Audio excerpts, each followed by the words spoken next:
Good day, crafty chums, and welcome to my channel. It's Nikki here, coming at you today with Artsy Second Sunday. An Artsy Second Sunday is an art video collaboration organised by Martha from I Love to Paint, also known as AyalaArt. So please find the links that will be under this video to find all sorts of collaborators with different styles and mediums of art, and each one as different and as interesting as the person who is going to come and talk to you about their art, and maybe be there in the chat as well to have a chat with you about what's going on.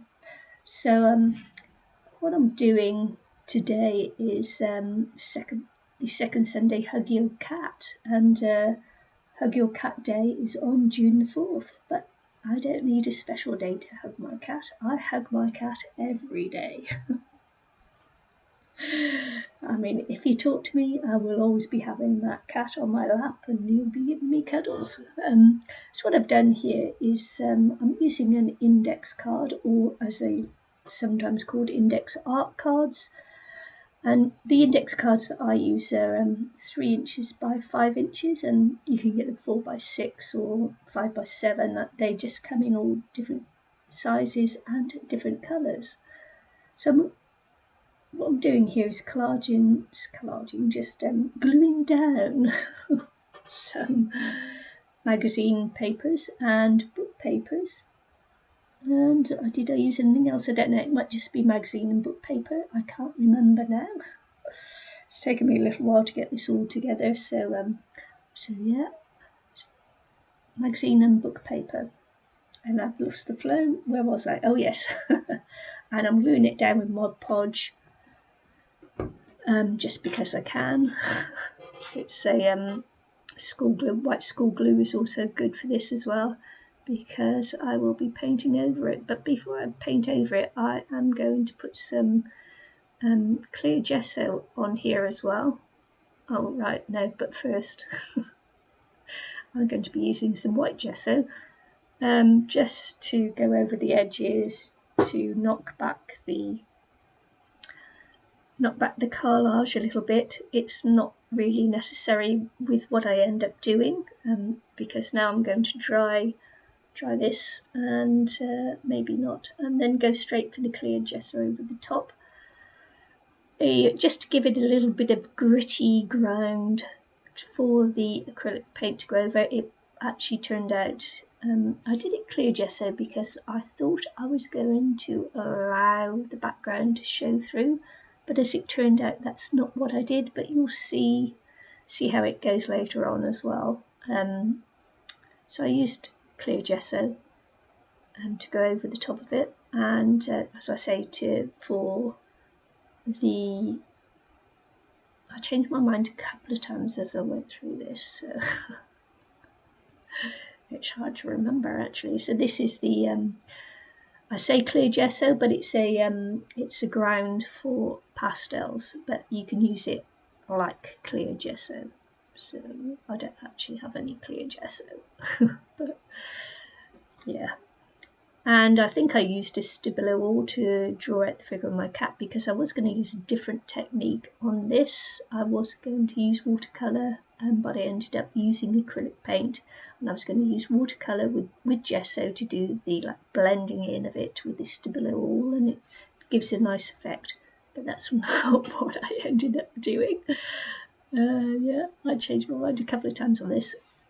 Now, you may think that this is going to be a very strange looking cat, but my cat is a very strange looking cat, because he is a Persian, but he's the short-haired exotic Persians, and I got him from a breeder, and the poor thing, before I got him, he developed an ulcer in the one eye, and they ended up having to take the ulcer out of the one eye, take his eye away, so they removed his eye, and then he developed another ulcer in the other eye. So what they did was they did some surgery on the other eye as well, but they actually didn't remove his other eye. They left him with it, but it's got the film that goes over the eye, the third eyelid or whatever they call it.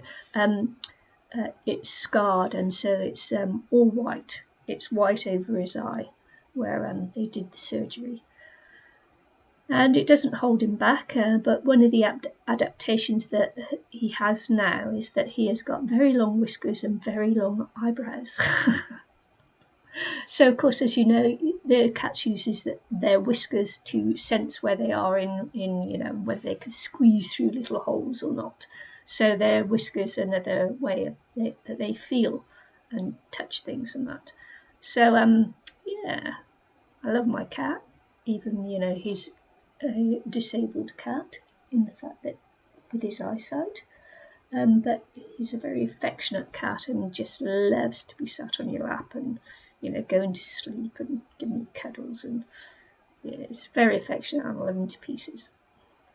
And that's all I've got to say about that. So I'm using acrylic paint here, drying off in between the layers. And I feel I should put some music on because I don't want to waffle all the way along, but I don't want, I don't know what music I can use on this to start with, as I've just had to buy a new laptop, a new operating system for editing. So, yeah, as we go along with this Artsy Second Sunday, you will find that I will get better at this because this is my first time using this editing equipment or editing program. And yeah, so we'll see. I'm not going to tell you what colours I'm mixing up because I don't really remember. And I don't have them by the side of me because I filmed this a while ago and it took me another while to get the computer and the editing software and things. So yeah, so I'm doing Pinky inside his ears. I change that colour a bit later on, we'll see.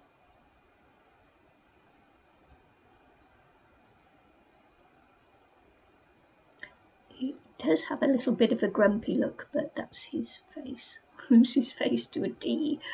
Looks like a little bit of a grumpy cat.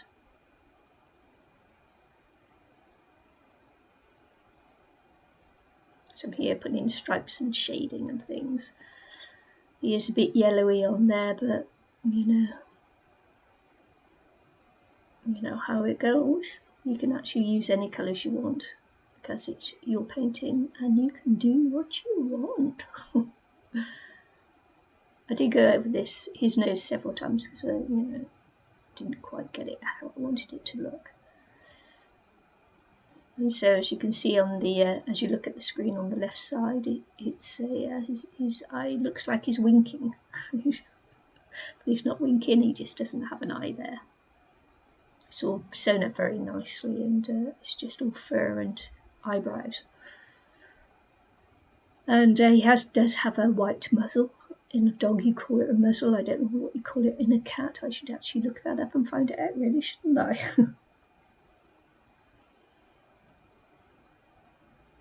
So we put in some white there.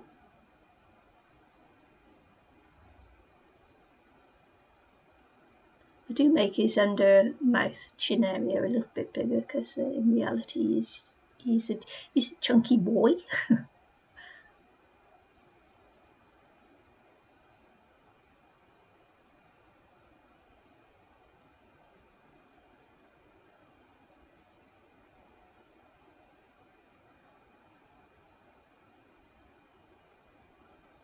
Putting in these little tigery stripes.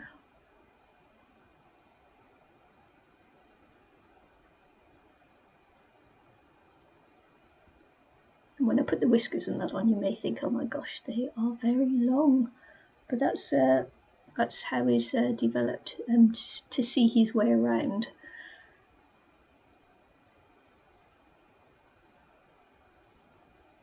As you can see on as you look at the screen on the right eye, that's denoting his the scar tissue that he has scarring over his eye from the surgery.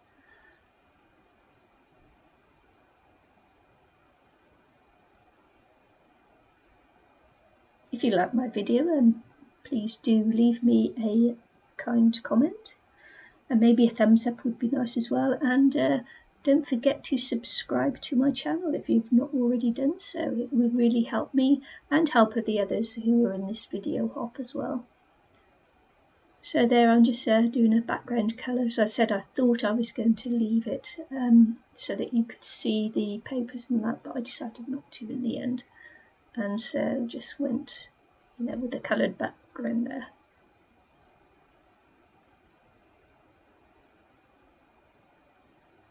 Pinked his nose, and then I pinked his nose again, and I think I pinked his nose again just to get it pink.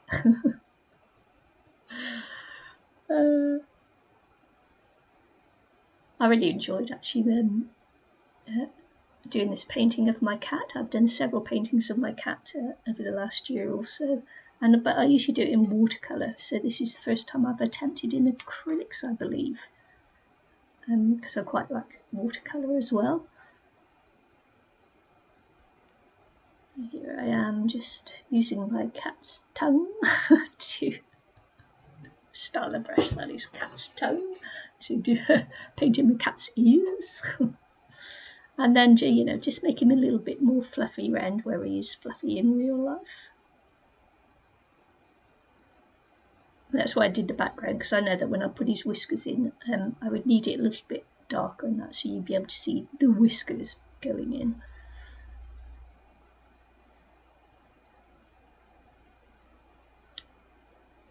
Yep. Still using the cat's tongue. Sorry, I just find it amusing. Just darkening up a few areas where he is a little bit darker around there in his colouring. Just, furring him up. He's a little fluff ball. Leaves a little bit of fluff everywhere he goes. Anybody who has pets knows that as well. Trying it off, and I think I'm just going to come at it with a Posca pen now, and a paint pen, Posca paint pen. And just for finishing touches, I believe, which will be, his furry ears and his whiskers and his eyebrows. Oh yeah, still not happy with the nose. I think I do a little bit more shading around his mouth and around his eyes. It's got this really dark eyeshadow around his eyes. Eyeliner, I suppose it would be, wouldn't it? It's got this dark eyeliner around his eyes. It really shows them up really nicely. He'd have gorgeous eyes if he actually had eyes. And some of his whiskers are bent upwards as well, so put a few in bent upwards too. And I believe that all helps with him being able to see in inverted commas. And so just putting in a little bit more shadow. Once again, thank you for watching, and I'll leave a link below this video for the next person in the hop, and I will also put a link in the comments discussion, live chat, live chat as well, and so you'll be able to hop along and join in for the next person, who I don't know who it is at the moment, but you will find out really soon. So I just want to say thank you for watching, see you all again very soon, and bye.